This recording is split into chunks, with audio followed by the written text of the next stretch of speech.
Well, sadly this is a first. We're now up to peg casing number 1000, and we have our first peg casing failure because I don't think I can repair this.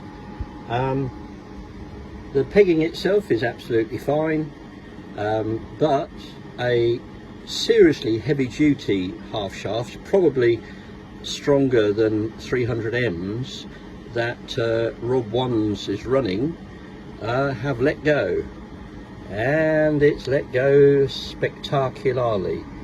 Yeah, that's going in the cabinet of shame. That's our CR80 unbelievably strong steel bit. It's actually torn the adjuster ring out, it smashed the end part of the ash locker, but more importantly it seriously damaged the threads in the actual adjuster. And I'll try, but I don't think I can save this, but it shows just how things can go horribly wrong. Rest of it looks okay, the crown wheel and pinion looks okay, but until we get it apart we won't know.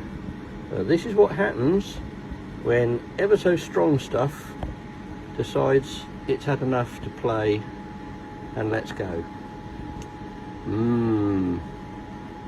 Bye bye casing 371. I think your time is up. Oh dear. Oh dear. I haven't got that far into this ash locker and the pinion has got a crack on the majority of the teeth from the root where it's chipped there. You can see the crack on the coast side, which is not good news. That is a scrap pinion, and this is what happens when things go bang. You get shock loads that are off the scale and little bits of metal. Looks like there's something jammed in there that's caused that to fracture.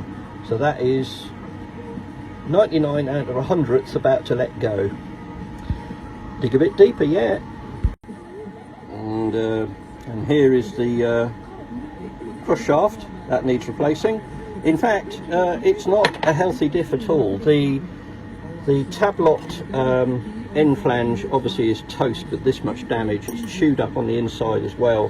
Where it's chewed the inside there, it's also chewed the gear, so the thrust washer is melted. There's bits of gear picked up, so it needs a gear there. However, if you look at the other end, the other gear, that is a crack running from the journal right across on the inside, so that's about to let go. The planet gears are all screwed as well. Something I've never seen is the locking cage has actually shattered completely. The main body will go again, and the end flange over here is okay, and the air coupling system is okay.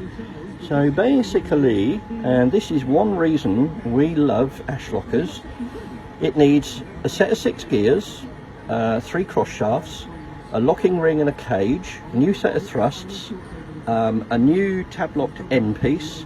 The bush has taken quite a bit of a hammering.